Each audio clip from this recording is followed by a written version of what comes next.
ఆంధ్రప్రదేశ్లో కురుక్షేత్రం మొదలైపోయింది.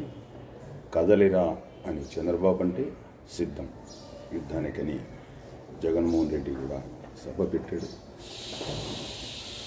దాంట్లో భాగంగానే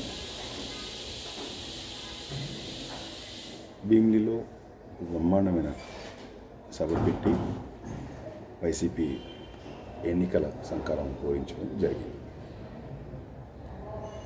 అయితే చంద్రబాబు నాయుడు జనసేన కలిసి పోటీ చేస్తారా, జనసేన బీజేపీ కలిసి వెళ్తారా, బీజేపీ జనసేన చంద్రబాబు కలిసి వెళ్తారా అనే దాని మీద తర్జన జరుగుతున్నాయి.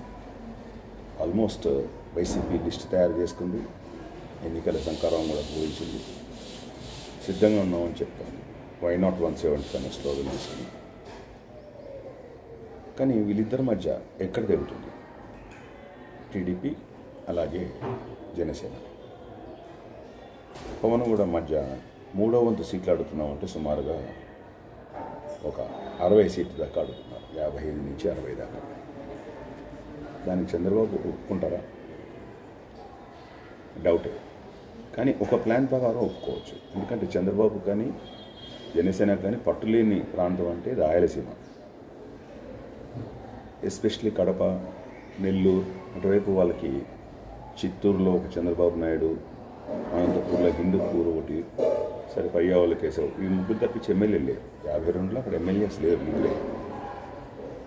ఈసారి అది కూడా డౌటే అనుకుంటున్నారు.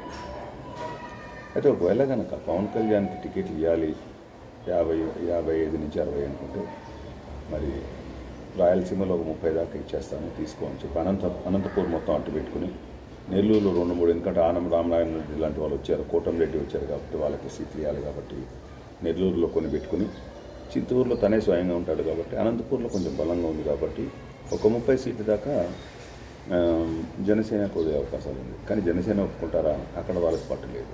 జనసేనకు ఉన్నదంతా కాస్త పుస్తో ఉత్తరాంధ్రాలు, అలాగే వెస్ట్ గోదావరి, ఈస్ట్ కంటే కూడా వెస్ట్ గోదావరి.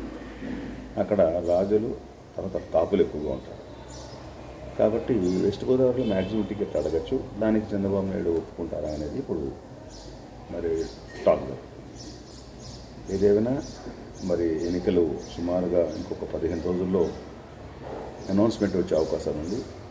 కాబట్టి లోపల వీళ్ళు తేల్చుకుంటే మంచిది, లేకపోతే ఎవరి దారిని వాళ్ళు వెళ్ళడం అనేది మంచిది.